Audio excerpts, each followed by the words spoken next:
कैसन खेला हो जाए एकर कोनो गारंटी नहीं हो। और इंसान जब धरती पर पैदा होता है, अइला के बाद मोह माया में फंस करके और देखे कैसा कैसा कर्म करने का काम करता है। लेकिन गौर करी हम एक ऐसा बिरहा आप लोगों के बीच में प्रस्तुत बा बाबू। बिरहा सुनला के बाद एक बार दिल से आवाज जरूर निकली कि बारे भगवान, आप ही कैसा इंसानों के साथ इंसाफ करते हैं, खेल खेलने का काम करते हैं। कैसे मास्टर?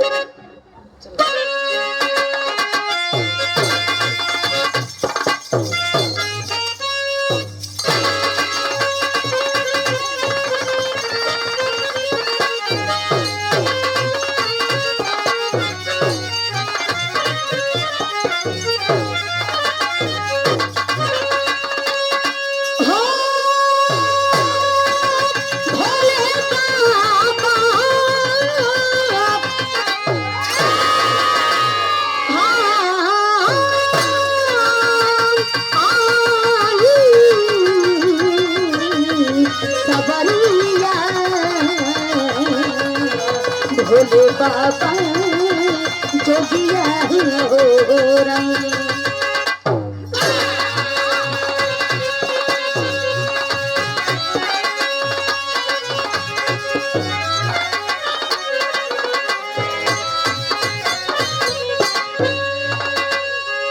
गौर करेंगे, कहा जाता है कि हमारा रियल हीरो कौन हुआ करता है, जो सरहद पर जा करके सर पर कफन बांध करके और देश की सेवा करने का काम करते हैं। बाबू, ये कहानी एक ऐसा परिवार से लिखल गई। एक कहानी के ध्यान से सुनिहन, आशा न बल्कि पूरा विश्वास बा की कहानी आप लोगों के जरूर पसंद आई। और एक बारे दिल से आवाज जरूर निकली कि बारे भगवान, तू भी इंसान के साथ कैसा खेल खेलने का काम करता है। लेकिन उन जवानों के लिए 4 लाइन कहना है क्या?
सर पर कफन बांध करके हमारी और आपकी हिफाजत करने का काम करते हैं, उन जवानों के लिए कहना है मास्टर। एक लाइन गजल के अंदाज हो, कौन गजल बा?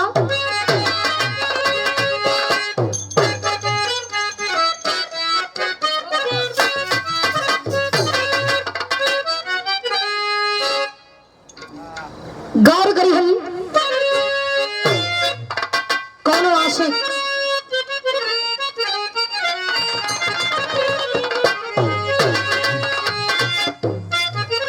आशिक से कोई मासूका कह रही है, जरा हमारे बात को मान जाइए।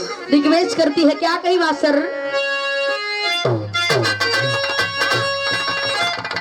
दिल चीज क्या है अरे आप मेरी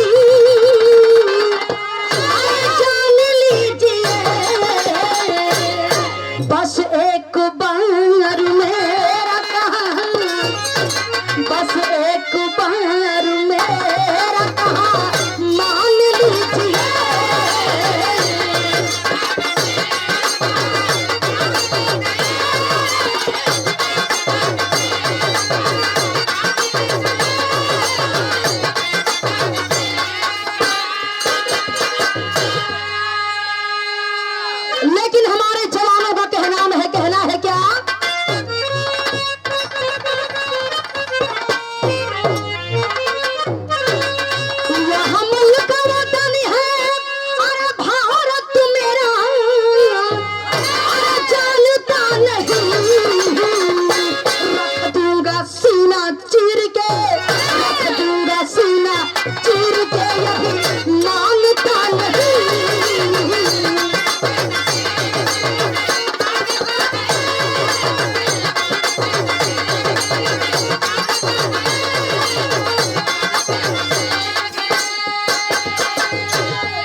कैसन हो कि अगर कहानी हो।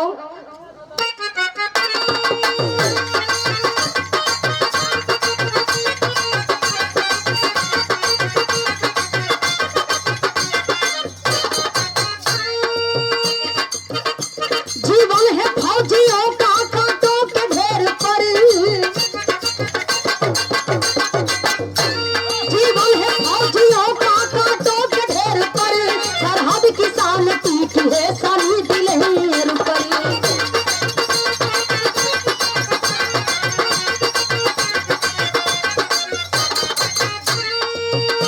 गुरुगांव का ये भी राम बघेला उमंग में, गुरुगांव का ये भी राम बघेला उमंग में, लड़के शहीद हो गया कारगिल के जंग में।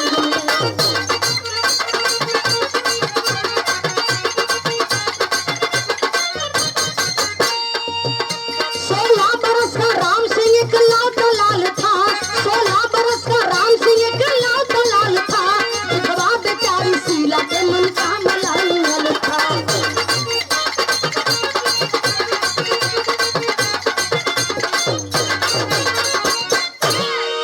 गौर करेंगे बाबू, बाबूजी थोड़ा ध्यान आपके इधर रहे।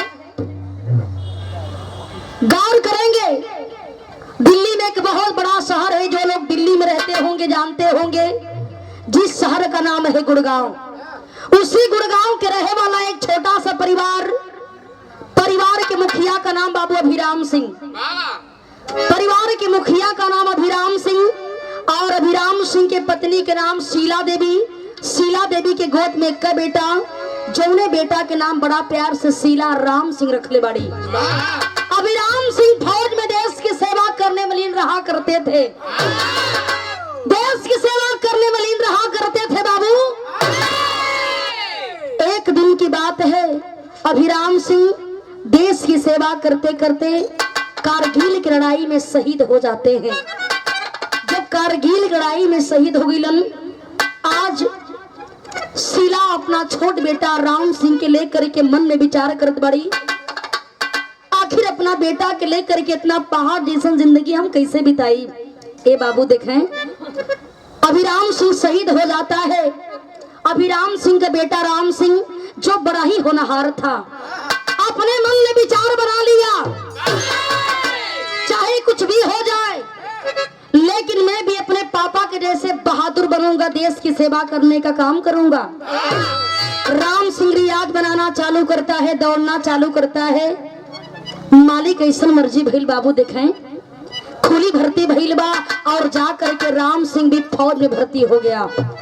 जब राम सिंह फौज में भर्ती हो गईलन, वर्दी पहन करके जब घर में आइलन है बाबू, आज बुढ़िया मतारी शीला अपना बेटा के अपना पास बैठा करके, और कलीन के बेटा फौज में भर्ती हो गई ना, देश का सेवा पूरे ईमानदारी पूरे बहादुरी के साथ में करी है।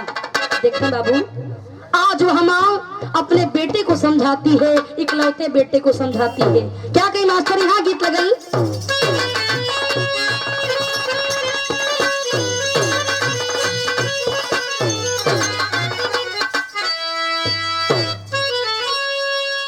गीत के हमने स्वर्गीय रामदेव गुरु जी का में, जोने बिरहा में हमने रामदेव गुरु जी के गीत ना होके बाबू, वो बिरहा के कोनो मतलब नहीं हो।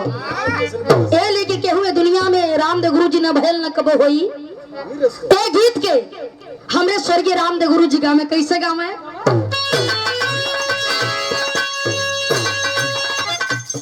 यह गा में कैसे गा में, अरे झूलनी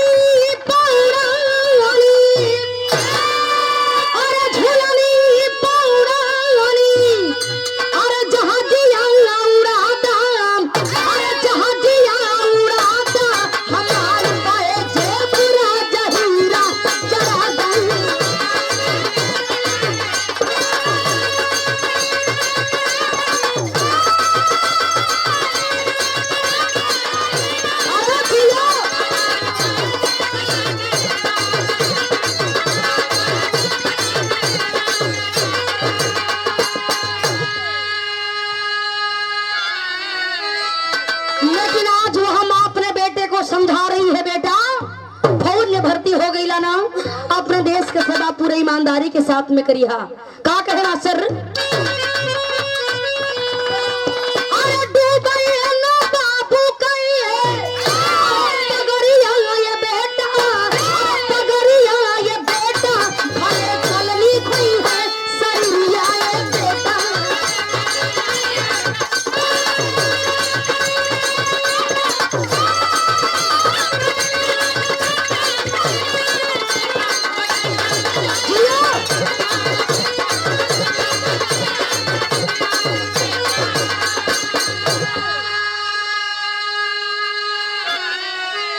माई कहिन के बेटा देश के सेवा पूरे ईमानदारी के साथ में करी। हाँ, और हमारा तो सपना पूरा कर देला, फौज में भर्ती हो गईला ना, लेकिन एक सपना हमारा अधूरा बा। का कहिन?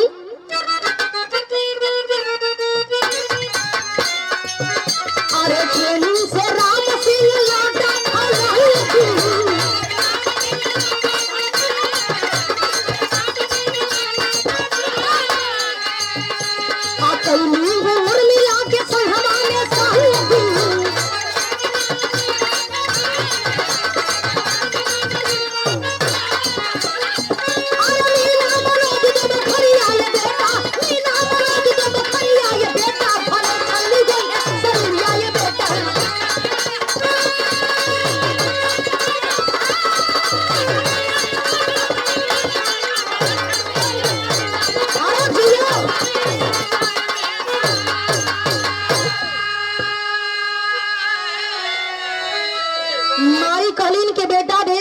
ईमानदारी के साथ में करी। हाँ, सपना पूरा हो गई, फौज में भर्ती हो गई लाना, लेकिन एक बात हमारे यहाँ ध्यान से सुन ला, तो और हम शादी कर दे, हमारा अधूरा सपना भी पूरा हो जाए।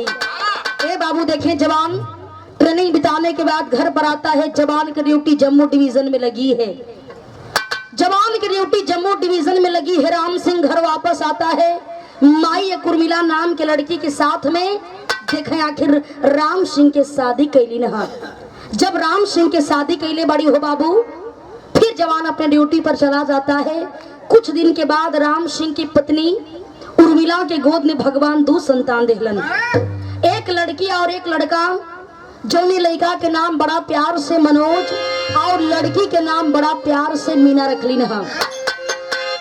मीना मनोज धीरे धीरे 2 साल के 4 साल के भइलन, बड़ा बढ़िया से जिंदगी बीत रहल बा। लेकिन देखें, राम सिंह अपने ड्यूटी पर तैनात है, समय बीतता गया। एक दिन का बात हो, देखें धीरे धीरे समय बीतल बा और राम सिंह का प्रमोशन होता है बाबू। प्रमोशन होते होते राम सिंह कर्नल के पद पर हो गया।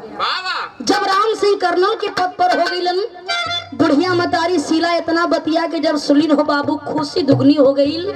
बार बेटा, आज कर्नल बन करके हमरा के दुगनी खुशी देवे का काम कैले बड़ा।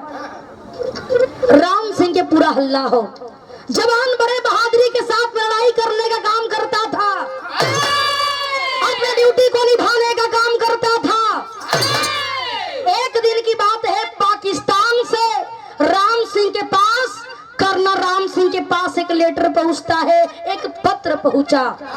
उस पत्र को खोल करके देखें, जब जवान पढ़ा, वो लेटर में लिखल का हो, तेरी लाइन से कहना है क्या?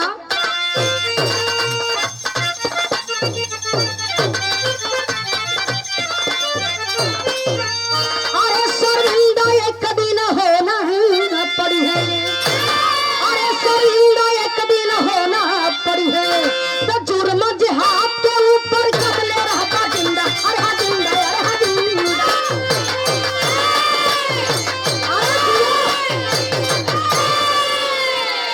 पाकिस्तान से लेटर पहुंचा और देखें, जब राम सिंह के पास लेटर पहुंचता है, कर्नल राम सिंह लेटर को खोल करके पढ़ा। पापी पाकिस्तानी वो लेटर में लिखले का हुवन। यहाँ एक लाइन गीत लगल, कैसे?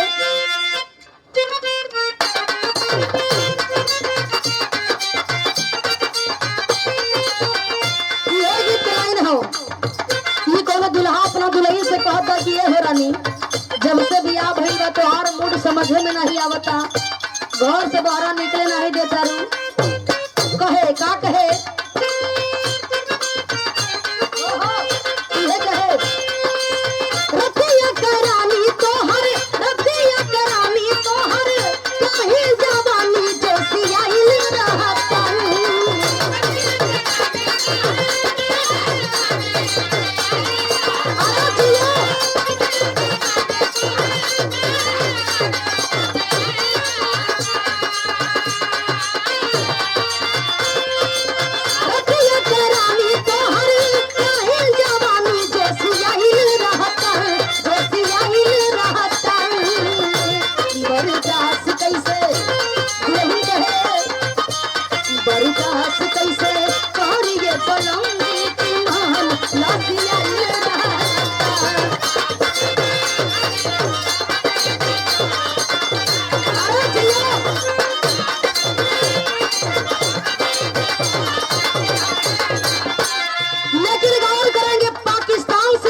करके तेरे बराबर पैसा तोल करके देने का काम करेंगे।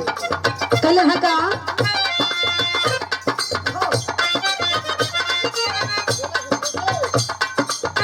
करे घुसपैठी जाके जम्मू कश्मीर में छोड़ दो उग्रवादियन के बाहर जंजीर में।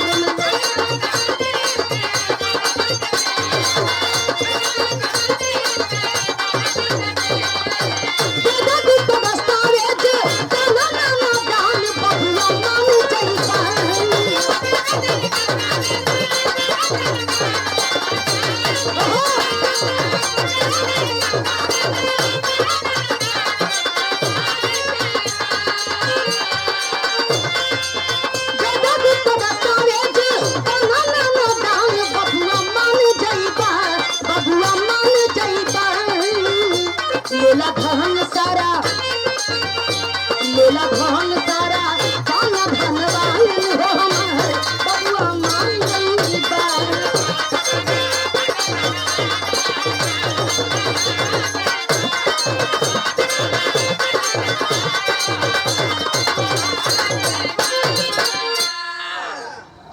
गौर करेंगे बाबू, पापी पाकिस्तानी कर्नल राम सिंह को पैसे का झांसा दे रहे हैं। कर्नल राम सिंह, तुम्हारे हिंदुस्तान में जो होता है यदि पूरी जानकारी हमें देते रहोगे, तुझे एक पलड़े पर बिठा करके और हम तेरे बराबर पैसा तोल करके देने का काम करेंगे। जब तक तुम हमारा काम करोगे तब तक हम तुम्हारा काम करने का काम करेंगे। कर्नल राम सिंह जब इतना बतिया के सुलन हो बाबू, अपने मन में वह जवान विचार करता है चाहे कुछ भी हो जाए, लेकिन मैं अपने देश के साथ कभी गद्दारी नहीं कर सकता। पैसे के लिए अपने वर्दी पर दाग नहीं लगा सकता हूँ। बारे वह जवान कर्नल राम सिंह पापी पाकिस्तानियों को उस लेटर का जवाब लिखता है। क्या लिखा मास्टर, कहना है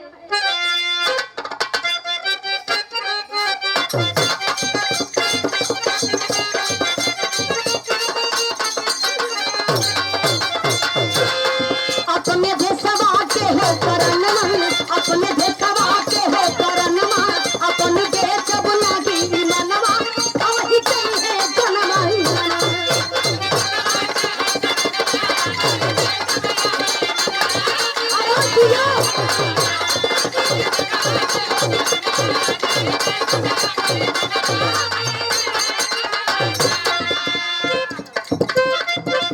उग्रवाद हर जगह जगह पे कर ले दहशत करेंगी, आतंकी नाचन है जग में जब तक तन पे वर्दी। मरब चुन के दुश्मनवा, मरब चुन के दुश्मनवा, आपन देश बुलागी मनवा वही कहे जनवा।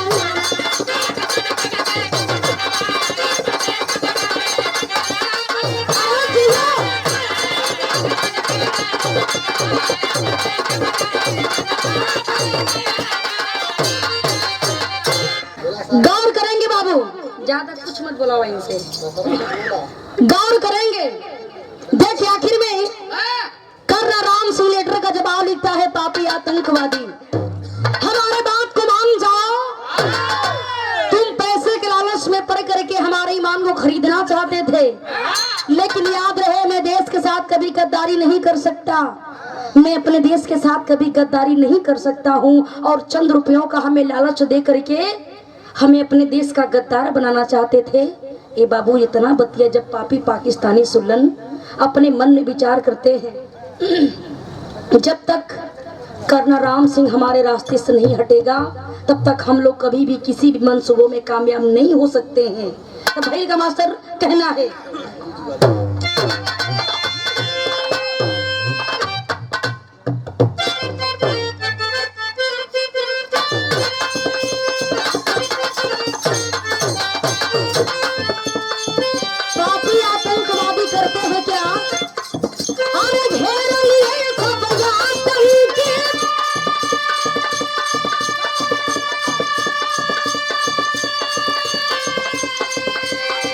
बस्ती में आग लगाए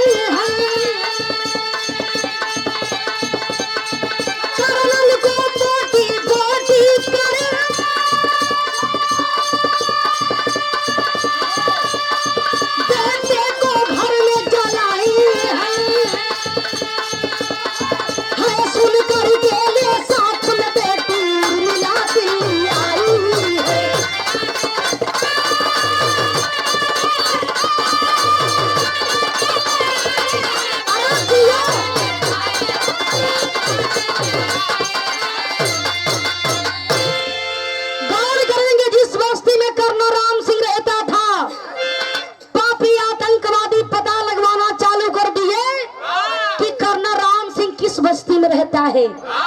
कुछ दिन पहले बुढ़िया मतारी शीला के खबर गई रहल कि बेटा हमार तबीयत बहुत ज्यादा खराब बा और हम चाहता नहीं कि एक बार हम तोहरा के देख लेती बेटा, हमारे करेजा जोड़ा जा, लेकिन जवान के पास छुट्टी नहीं है बाबू। कहता है माँ चिंता मत करिए, आपका दवा बढ़िया से हो रहा है और मैं बहुत ही जल्द आपके पास जरूर आऊंगा। ए बाबू 2-4 दिन के बाद खबर गई कि दुनिया के छोड़ करके बुढ़िया मतारी हमेशा हमेशा के लिए चल बसली न। और जवान अपने ड्यूटी पर से छुट्टी ले करके घर पर पहुंचता है। माई का अंतिम दाह संस्कार केलन। कर्ण राम सिंह माई का अंतिम दाह संस्कार केलन। गोदी में 2 बेटा, एक लड़की एक लड़का, जेकर लड़का के नाम मनोज, लड़की के नाम मीना हो। पत्नी के नाम उर्मिला बा। कर्ण राम सिंह अपने मन में विचार करत हूँ क्यों ना मैं अपने साथ पूरे परिवार को लेकर के रहूं। ए बाबू कुछ दिन पहले कर्ण राम सिंह अपने पूरे परिवार को लेकर के जम्मू डिवीजन में जहां ड्यूटी करता था वहीं पर अपने परिवार को लेकर के रहता था। जवान ड्यूटी से घर पर आकर के आराम कर रहा है, तब तक पापी आतंकवादी पैसों का लालच दे करके किसी खुफिया से पता लगा लिए कि कर्ण राम सिंह कहाँ रहता है। एक बात आप नोट करेंगे, हमारे हिंदुस्तान में कुछ ऐसे हिंदुस्तानी हैं जो जीते हैं देश के लिए और मरते हैं देश के लिए, लेकिन कुछ ऐसे पापी आतंकवादी भी छुपे हुए हैं जो खाते हिंदुस्तान का लेकिन गाते हैं पाकिस्तान का। चंद रुपयों के लिए अपने ईमान को बेचने का काम करते हैं। किसी पापी से गौर करेंगे बाबू। कर्ण राम सिंह ड्यूटी से घर पर आकर के आराम कर रहा था, तब तक पापी आतंकवादी पता लगवा लिए जहां पर कर्ण राम सिंह रहता था। मंचो कर्ण राम सिंह ड्यूटी से घर पर आकर के आराम कर रहा था। हाँ बस झुलनिया वाला हो गई करी, बस बिरहवा खत्म हो जाए, 5 मिनट का उस समय दे दही। हाँ बिल्कुल रोक के बीच में कर दे, समझे थी आपकी बात। हम गौर करेंगे बाबू। देखिए आखिर में कर्ण राम सिंह जी अपने घर पर आकर के ड्यूटी से घर पर आकर के आराम कर रहा है। पापी आतंकवादी पता लगवा लिए जहां पर कर्ण राम सिंह रहता था बाबू। और देखें बुलवाने के बाद धोखे से जिस बस्ती में कर्ण राम सिंह रहता था, पापी आतंकवादी पूरे बस्ती को घिरवा लिए, बम ब्लास्ट करना चालू कर दिए। कोहराम मच जाता है बाबू। सभी लोग अपने जान को बचा करके भागना चाहते हैं। ड्यूटी से थका हारा करके घर पर कर्ण राम सिंह आराम कर रहा था। शोर शराबा को सुन करके कर्ण राम सिंह घर से बाहर निकला, तब तक 5 उग्रवादी आकर के कर्ण राम सिंह को चारों तरफ से घेर लिए। जब कर्ण राम सिंह को चारों तरफ से घेर लेते हैं बाबू, देखें निहत्था है जवान, ड्यूटी से घर पर आकर के आराम कर रहा है। बारे हमारे देश का जवान कर्ण राम सिंह के पास जब तक सांस था, जब तक जान था, निहत्था है जवान 5 आतंकवादियों से लड़ता रहा। तब तक एक पापी उग्रवादी राइफल के कुंडों से उस जवान के सर पर मारता है। जब उस जवान के सर पर मारता है बाबू, कर्ण राम सिंह बेहोशी की हालत में हो गईलन और बेहोशी की हालत में पापी आतंकवादी कर्ण राम सिंह को बोटी बोटी काट करके कई टुकड़ों में विभाजित कर देते हैं। और घर में उनका बेटा जिसका नाम है मनोज, घर में उनका बेटा सो रहा था, घर में आग लगा करके चले जाते हैं। संजोगी है बढ़िया रहल। कर्ण राम सिंह की पत्नी उर्मिला अपना बिटिया मीना के लेकर के कौना काम से घर से बाहर गे रहलीन। आज ये बतिया के पता जब उर्मिला के चलल हो बाबू, छोट बिटिया मीना के लेके दौड़त भागत अलीन। आज अपने सैया के लाश के देख करके छाती पीट के रोवे लगलीन कि बारे सैया साधे जिए मरे के कसम खैले रहला और हमके बीच धारा में छोड़ करके चल गेला न सैया। अब ई पहाड़ जैसन जिंदगी तोहरा बिना हम कैसे बिताई। हमारे का बेटा रहल, घर में सुतर रहल, पापी आतंकवादियों घरवा में आग लगा दिलन सैया, हम केकरा सहारे जिया। देखें बाबू बड़े ही राजकीय सम्मान के साथ कर्ण राम सिंह का अंतिम दाह संस्कार किया गया और सरकार के द्वारा जो भी सुविधा मिली, सरकार के द्वारा जो भी सुविधा मिली, कर्नाराम सिंह की पत्नी उर्मिला अपना छोट बिटिया मीना के लेकर के फिर वही दिल्ली गुड़गांव शहर में आके अपना घरवा रहे लगली। कर्नाराम सिंह की पत्नी उर्मिला अपना बिटिया मीना के लेके आके अपना घरवा रहे लगली हो बाबू। जब अपना गुड़गांव घर पर आकर के रहे लगली, उनके घरवा के ठीक बगलिए में एक राजू नाम के लड़का रहल, जो लड़का के नाम मात्र 15 से 16 साल के उम्र बा।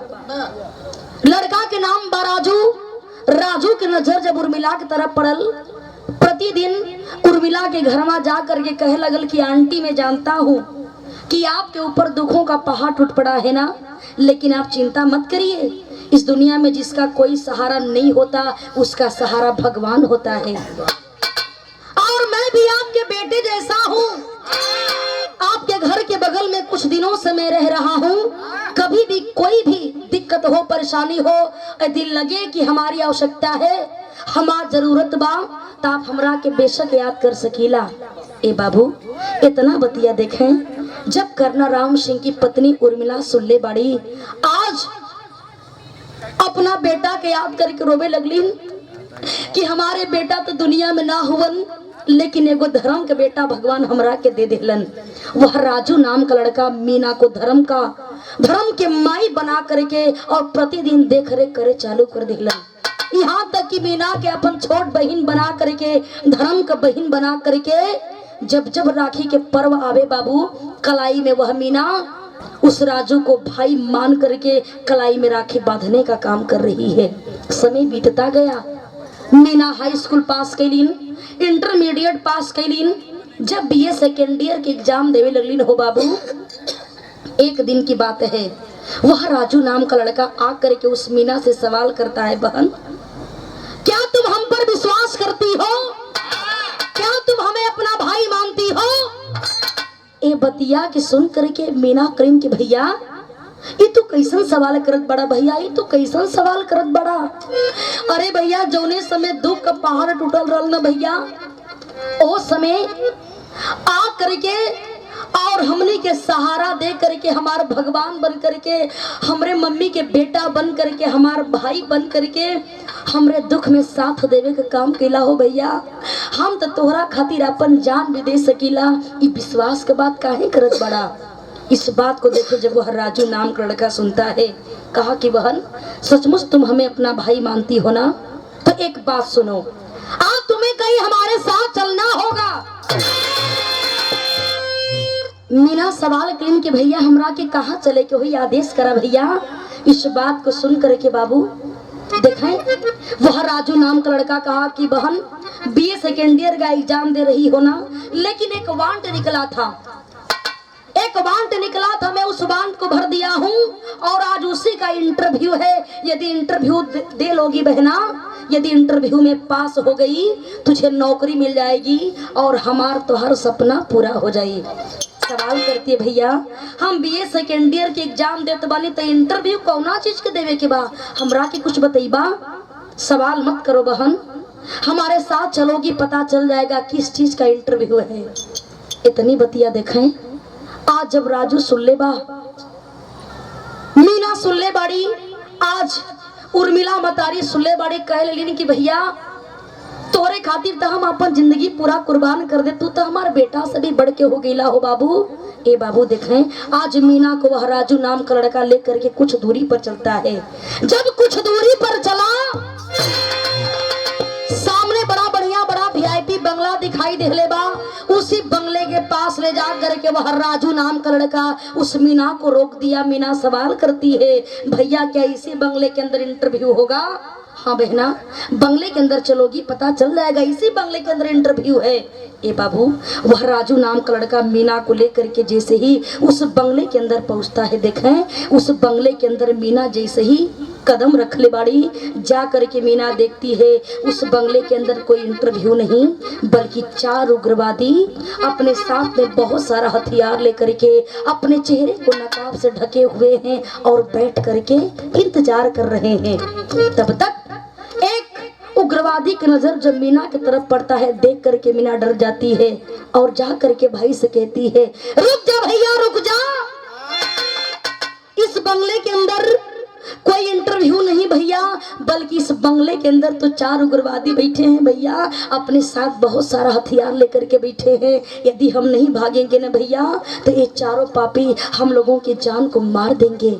इस बात को देखें, जब राजू नाम का लड़का सुनता है, जबरदस्ती उस बहन के कलाई को पकड़ करके और बहुत तेजी से बंगले के अंदर ले जा करके और देखे उस बहन के कलाई को छोड़ता है। देख करके मीना अवाक हो जाती है कि रे जवन भैया हमरा से हमेशा प्यार से बात करत रहलन, आज ये चारों पापियन के सामने हमरा के जबरदस्ती काहे लिया के खड़ा कर देलन। सवाल करती भैया आखिर तू का करत बड़ा, भैया तू का करत बड़ा। तब तक चारों उग्रवादी अपने चेहरे से नकाब को हटा करके खड़े हो जाते हैं, कहते हैं बारे राजू बा, आज बड़े दिनों के बाद हम लोगों के मन पसंद का काम किया है और आज तुझे बहुत बड़ी कीमत दी जाएगी। इतना बतिया जब मीना सुल्ले बाड़ी अखियां में आंसू भर गई। भैया ये चारों लोग कहा कहत बड़न भैया, ये तोरा कला का मतलब बा भैया, ये तू हमके कहाँ ले आके फंसा देले बड़ा भैया, कैसे कीमत के बात होता भैया। इस बात को सुन करके वह राजू नाम का लड़का डांट करके कहा, ऐ लड़की कौन भाई, कैसा भाई, मैं तेरा कोई भाई भाई नहीं हूँ। अरे मैं तो केवल एक भाई बनने का नाटक कर रहा था और आज नाटक करने के बदले में हमें बहुत सारा पैसा मिल रहा था और आज जाकर के हमारा नाटक पूरा हुआ। और जानती हो जब इन चारों भाइयों के हवाले में तुझे कर दूंगा तो आज हमें बहुत बड़ी कीमत मिलेगी। ये बाबू देखे आज इतनी बतिया जब मीना सुल्ले बाड़ी हो बाबू, लगत की करेजा पर पहाड़ टूट गई बा, आंख में आंसू भर गए। कलिन की बारे भैया बा, तोरा के हम अपन सगा भाई सभी बड़ा भाई मल्लिन, तोरा के भाई ना बल्कि अपन भगवान मल्लिन भैया, लेकिन एगो बहन के साथ इतना बढ़िया विश्वासघात केला भैया कि तू हमरा के बहन ना बल्कि हमरा के मामूली वस्तु समझ करके हमार पालन पोषण करत रहला भैया, और आज जब तोहर मतलब निकल गई तो हमरा के बेचे का काम करत बड़ा भैया। ऐसा मत करा भैया, ऐसा मत करा, नहीं तो केहू भी अनजान लड़का पर, अनजान लोगन पर केहू कबो विश्वास ना करी।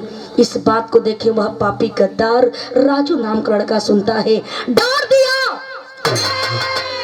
कोई बकवास नहीं सुननी है, मैं तुझे इन साथियों के हवाले कर दूंगा और अपनी कीमत लेकर के मैं वापस चला जाऊंगा। हथवा जोड़ करके रो रो के कह लगल कि ना भैया ऐसा मत करा, ए भाई बहन की पवित्रता पर दाग मत लगावा भैया।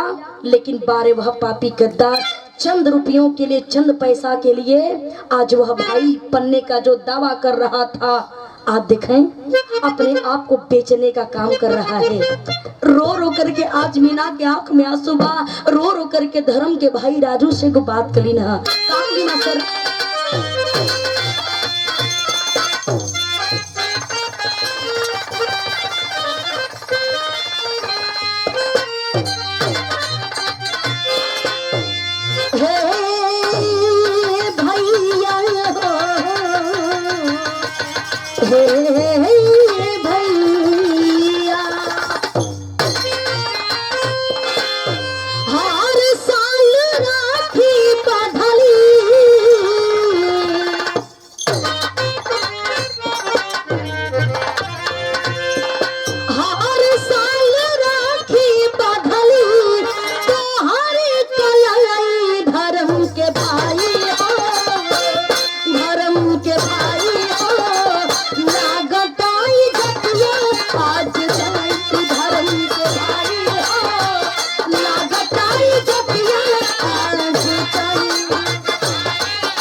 मांगत बना भैया ऐसा काहे बदे करत बड़ा भैया, इतना बढ़िया अन्याय मत कर भैया। लेकिन बारे वह पापी गद्दार वह राजू नाम का लड़का बात को नहीं माना, करता है क्या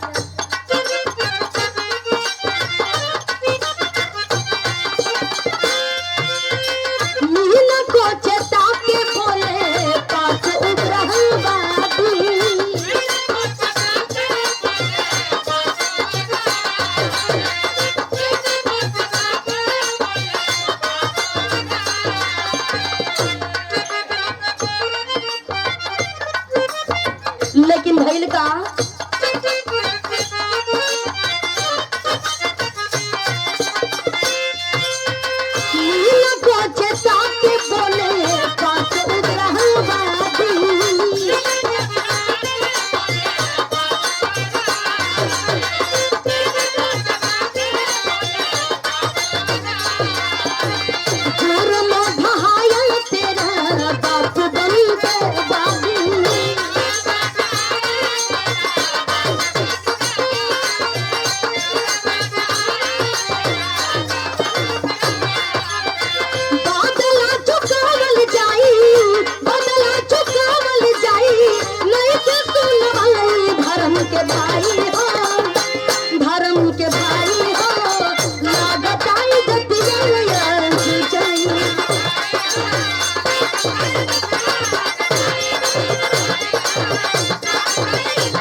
गौर करेंगे बाबू।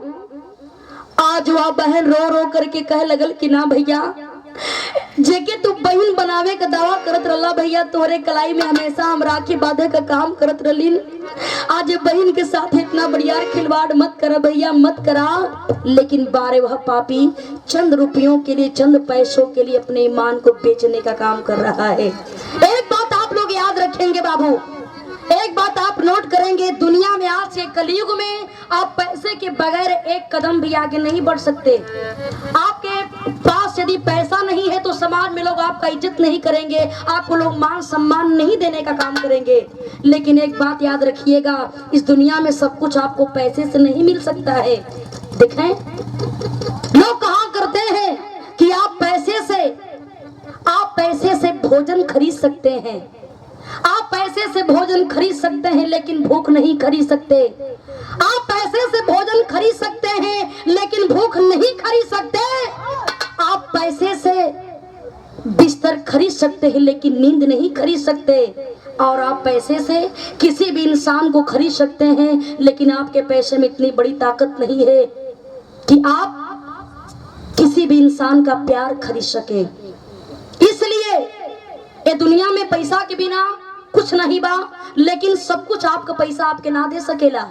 जहां पर पैसा की आवश्यकता बा बाबू, वहीं तक अपने काम के करे चाहिए, लिमिट में करे के चाहिए। लेकिन बारे आज के दुनिया के लोग चंद पैसों के लिए कब केकर नियत कब बदल रही है कोनो गारंटी नहीं हो।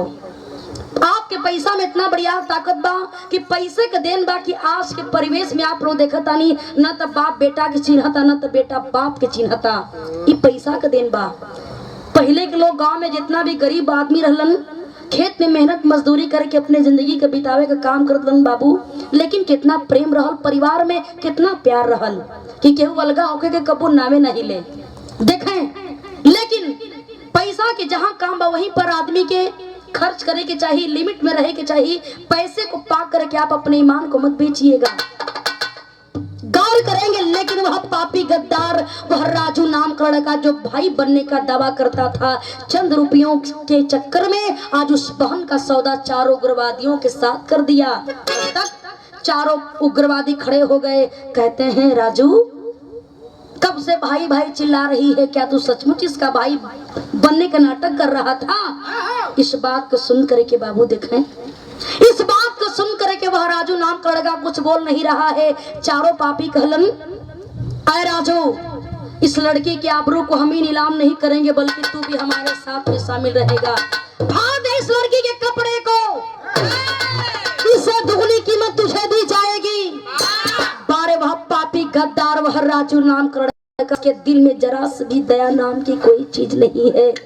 पैसे पैसे के चक्कर में पड़ करके देखें आज वह पापी गद्दार करता है क्या।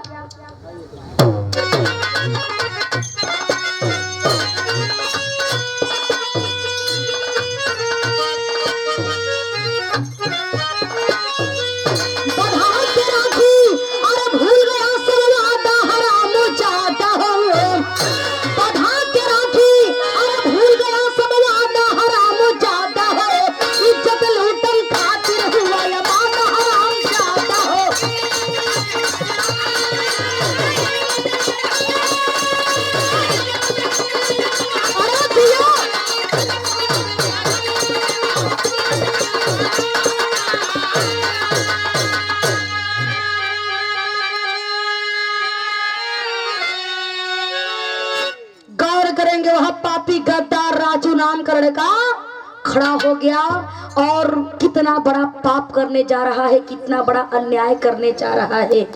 जा करके आज उस लड़की के कपड़े को खींच रहा है, उस लड़की के कपड़े को फाड़ना चाहता है। बाबू आज रो रो करके बाबू मीना कह ना भैया इतना बढ़िया अन्याय मत करा भैया मत करा। लेकिन हाय अबला तेरी यही कहानी, हाय अबला तेरी यही कहानी, आंचल में दूध और आंखों में पानी। उस लड़की की फरियाद तो कोई नहीं सुन रहा है बाबू, उस लड़की की फरियाद तो कोई नहीं सुन रहा है।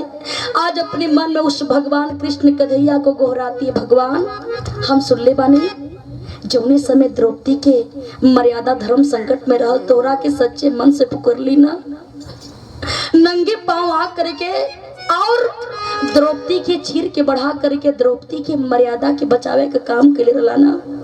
आप तो प्रेम का भूखा बड़ा ना भगवान, लेकिन ई तो कलयुग बना जे के हम अपन भाई बना करके कलाई में राखी बांधे का काम कैलीन।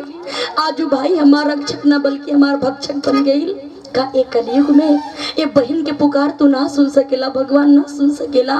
बारे भगवान तेरी भी गजब लीला है।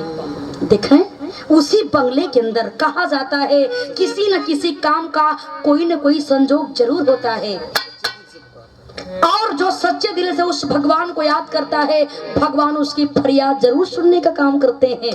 देखें आखिर वही बंगला के अंदर कुछ मिनट पहले एक चोर चोरी करने के लिए घुसा था।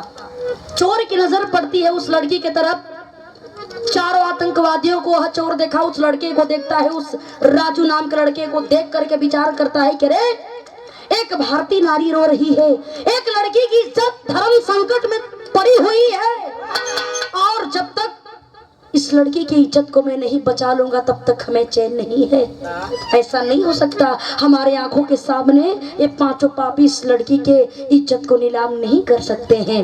यदि ऐसा हो गया तो धिक्कार है हमारे मर्दानगी पर, मैं कभी भी अपने आप से नजरें नहीं मिला पाऊंगा। बारे वह चोर, उसके हाथ में हथियार है बाबू, और देखें करता है क्या। आधा लाइन से कहना है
चोर के हाथ में हथियार है, निकाल लेता है पिस्टल और एकाएक जा करके पांचों पापियों के सामने कूद पड़ा और गोली तड़ातड़ चलाने की कोशिश कर रहा है।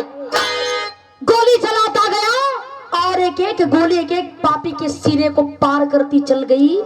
पिस्टल में 5 गोली है और 5 पापियों के सीने को पार कर देती है। 5 पापी धरती पर गिर गिलन। लेकिन देखें इस दृश्य को जब वह मीना देखती है बाबू, वह लड़की आंख में आंसू है, शरीर से डर के मारे पूरा शरीर कांपत बा, पसीना शरीर से होके लागल, रोवत बा कि भगवान आज हम कहाँ फंस गईलीन। तब तक धीरे धीरे वह चोर जाता है मीना के पास, कहता है बहन चिंता मत करो, बहन तू चिंता मत कर, मैं तेरे भाई जैसा हूँ, मैं तुझसे वादा करता हूँ कि मैं तुझे बाइज्जत तेरे घर पर सुरक्षित पहुँचाने का काम करूँगा। इतना बतिया जब मीना सुले बाड़ी रो के कलीन की भैया जेके हम कई साल से लगातार कलाई में राखी बांधत रहलीन, ओ भाई का विश्वास ना रहल, वो भाई हमार रक्षक न बल्कि हमार भक्षक बन गईल। अभी तो तू चंद मिनट का न मिलल बड़ा भैया, आखिर हम तोरा पर विश्वास कैसे करी, हम तोरा पर विश्वास कैसे करी भैया। ये बाबू देखें इस बात को सुन करके वह चोर कहा कि बहन सभी लोग एक समान इस दुनिया में नहीं है, सभी लोग एक जैसे नहीं है, बहन तू डर मत, एक भाई का एक बहन से वादा है, मैं तुझे बाइज्जत तेरे घर पर पहुंचाने का काम करूंगा। लेकिन मीना डरत बाड़ी ए लिए वो चोर के हुलिया भी बिल्कुल उग्रवादियन जैसन बा, दाढ़ी बढ़ी हुई है, दाढ़ी बढ़ी हुई है बाबू, बाल बिखरे हुए हैं और तन के कपड़े फटे हुए हैं, काला कपड़ा पहना है, हाथ में हथियार लिया है। देख करके मीना डर रही है कि ये तो चारों उग्रवादियन जैसन इनकर भी रूप बा, कहीं ऐसा तनाना बा कि 5 के मार करे कि हमरे साथे कुछ गलत करें। लेकिन समझाता है वह चोर बहन चिंता मत करो, मैं तुझे बाइज्जत तेरे घर पर ले जाने की कोशिश करूंगा और सुरक्षित तेरे घर पर पहुंचाऊंगा। इतना बात दिखाएं जब आज मीना सुल्ले बाड़ी इस बात का चर्चा जब पुलिस प्रशासन को चला, जब पुलिस प्रशासन को पता चलता है बाबू देखें घटनास्थल पर पुलिस प्रशासन आती है और देखें जब 5 के लाश को देखती है, दरोगा साहब देखते हैं 4 उग्रवादी हैं, मर गए हैं, एक लड़का है वो भी मर गया है। और जब चोर की तरफ नजर गई बात, चोर के हुलिया भी बिल्कुल उग्रवादियन जैसन हो, तन पर काला कपड़ा है, दाढ़ी बढ़ी हुई है, बाल बढ़े हुए हैं, हाथ में हथियार है। दरोगा साहब विचार करते हैं दाल में कुछ काला जरूर है, ये भी दिखने में बिल्कुल उग्रवादियों जैसा लग रहा है, अब इसे पकड़ करके थाने में लेकर चलेंगे तभी पता चल पाएगा कि कौन है, कहां से आया हुआ है।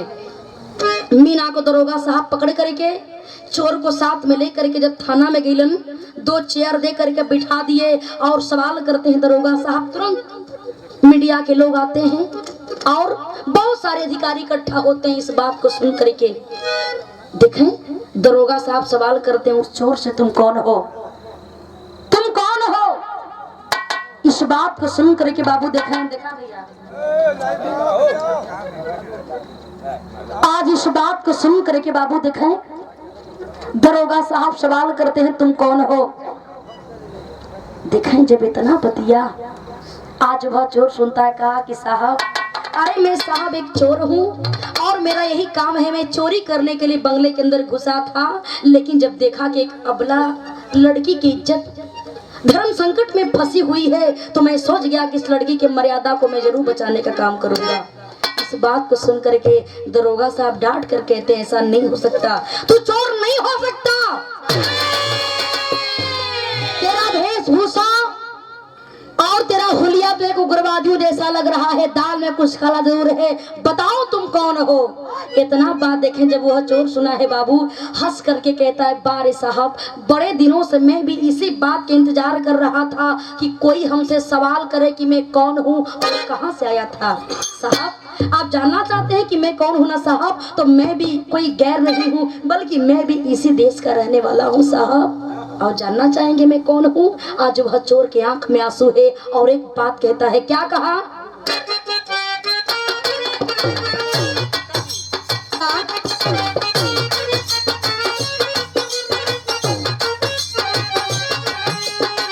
हमारी मजबूरी हमके चोरवा बनावले भैया,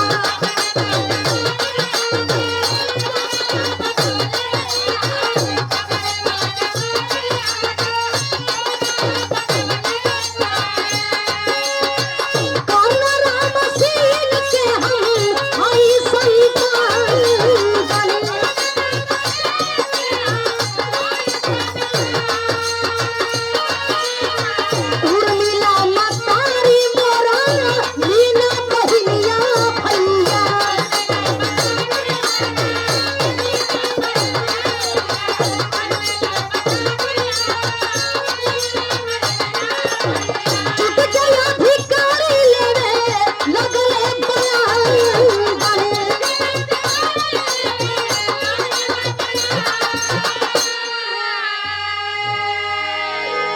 गौर करेंगे बाबू।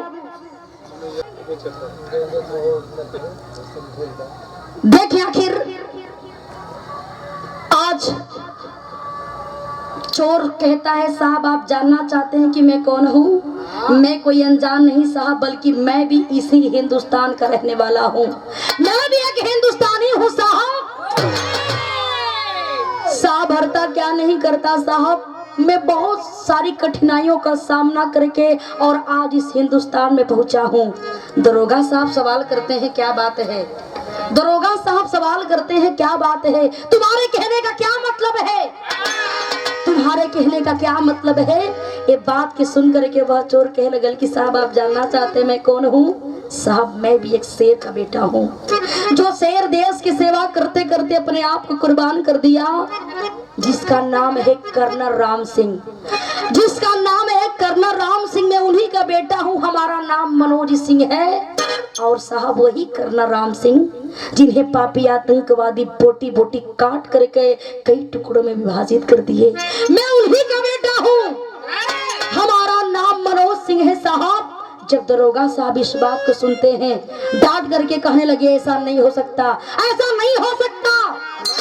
कर्नल राम सिंह को पापी आतंकवादी बोटी बोटी काटने के बाद उनका बेटा घर में सो रहा था और घर में आग लगा करके चले गए, उनका बेटा जल करके मर गया। नहीं साहब, अभी आपको पता नहीं है, पापी आतंकवादी हमारे बाबूजी को बोटी बोटी काटने के बाद घर के अंदर गए। मैं घर के अंदर सो रहा था साहब, हमें सोते हुए हालत में पकड़ करके और अपने मुल्क पाकिस्तान में लेकर चले गए। कई दिनों तक साहब हमें भूखों रखे, धमकाने लगे, डराने लगे कि जब तक हमारे बात को नहीं मानेगा लड़के, तुझे हम जान से मार देंगे। ए साहब, हम अपना मन में विचार के लिए कि यदि ए पापियन के बात के न माना तब तई पापी आतंकवादी हमके जान से मार दिहन, तो काहे न कुछ ऐसा करी ए पापियन के बात के हम मान जाई। लेकिन जैसे ही हमें मौका मिलेगा मैं अपने हिंदुस्तान वापस जरूर जाऊंगा। साहब हरता क्या नहीं करता, आज पापी आतंकवादी हमें अपना प्रशिक्षण दे करके और हमें भी एक उग्रवादी बना दिए, एक पाकिस्तानी बना दिए। कुछ दिन के बाद ऐलान करवा दिए कि हमारे पाकिस्तान से 5 साथी, 5 सिपाही हिंदुस्तान में जाएंगे, वो भी चुपके से, और जाकर उग्रवाद फैलाने का काम करेंगे, दहशत फैलाने का काम करेंगे। साहब हम अपन विश्वास पाकिस्तान में इतना मजबूत बना ले रही कि मैं समझ गया कि अब इससे अच्छा मौका हमें नहीं मिल सकता है। और चारों साथियों के साथ हमें भी कहा गया कि तुम्हें भी हिंदुस्तान जाना पड़ेगा। साहब जैसे ही हमारा कदम हिंदुस्तान की धरती पर पड़ा, मैं चारों साथियों को चकमा दे करके और भाग गया। और मैं सोच गया कि मैं चल करके अपने बहन और अपने माँ की तलाश करूंगा।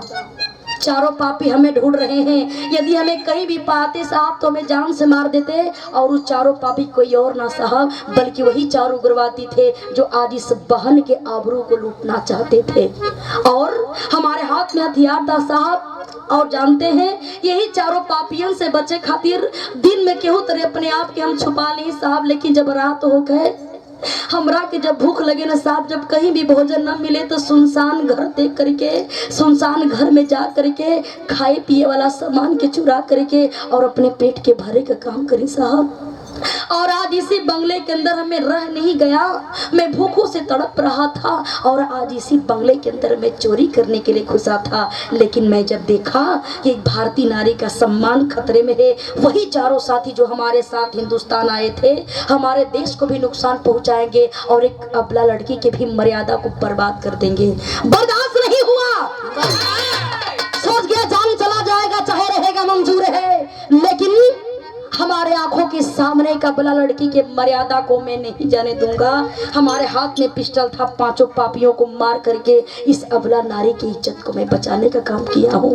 इतना ही बतिया देखे जब दरोगा साहब सुनते हैं, सभी लोग खड़े होकर के ताली बजाना चालू करते हैं कि बारे शेर बा। सच कहा जाता है कि शेर का बेटा हमेशा शेर ही पैदा होता है। तो शेर नहीं बल्कि तो सवा शेर है। सलाम करते हैं तेरे बहादुरी को, जो पाकिस्तान में रहने के बाद भी तेरे रोम रोम में अपने हिंदुस्तान का नाम बसा था, भारत माता का नाम बसा था। और हिंदुस्तान की धरती पर आकर के तूने साबित कर दिया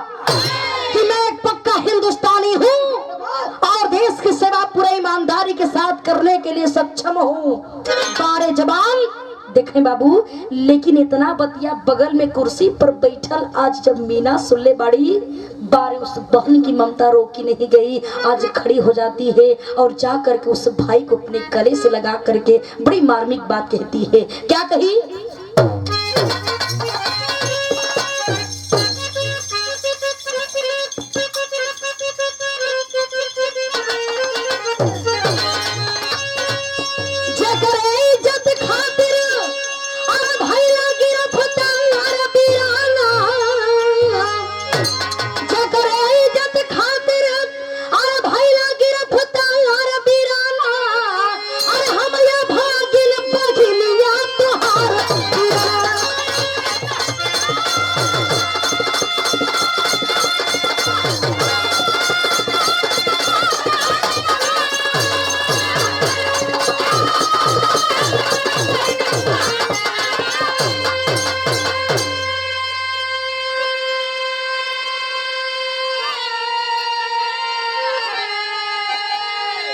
आज रो रो कर के बाबू आंख में आंसू बाबू बहन जाके रो के अपने सगा भाई के गले से लगा के रोवे लगल, कह लगल बारे भैया बा सलाम बा तोरे बहादुरी के भैया।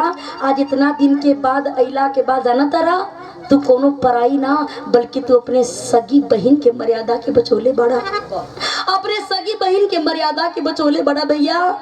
जोने बहन के तू तलाश करत बड़ा ना तोहार बहन मीना के और ना बल्कि हम ही बानी। ये बात की पता जब देखें आज उर्मिला को जब पता चलता है कि हमार बेटा पाकिस्तान से वापस आइल बा, हमार बेटा जिंदा बा, ये बाबू लोग कहलन कि माई त माई होलिन, अमृत के धार के हो कितनो पियाई ये भैया एगो माई बिना कैसे करे जवा जुड़ाई ये भैया एगो माई बिना। माँ के ममता का कोई मोल नहीं होता है बाबू, रुपया पैसा से माई के मतलब ना बा, अपना बेटी से बेटा से माई के सबसे ज्यादा प्यार रहेला। और एक माँ ही वो है जो अपने बेटे के लिए अपने बिटिया के लिए अपने जान को भी गंवाने का काम करती है। माँ के सिवा ऐसा कोई नहीं है जो किसी के लिए अपने जान को गंवाने का काम करे। माई जब इतना बतिया के सुन हो बाबू आंख में आंसू भर गई बा, नंगे पांव दौड़त दौड़त थाना के अंदर पहुंचलीन। आज अपने जवान बेटवा के जब देखलीन बेटा के पूरा हुलिया चेंज बा, जा करके आज हम अपने बेटे को गले से लगा करके रोती है बारे भगवान तुहार बिलीला गजब बा भगवान। आज इतना दिन के बाद हमार खोवल बेटा के मिला देला। हम तो जाने कि हमार बेटा दुनिया में ना हुवन, लेकिन आज हमार बेटा हमरा के मिल गइलन। आज हमारा अधूरा परिवार पूरा हो गई। बारी उस माँ के आंखों से आंसू चल रहा है। आज इस दृश्य को देख करके सभी लोगों के आंखों में आंसू है। लोग कहते हैं बारे भगवान तेरी भी लीला गजब है, कैसी होती है फौजी की जिंदगी और तू भी कैसा कैसा खेल उस परिवार के साथ कर रहा है।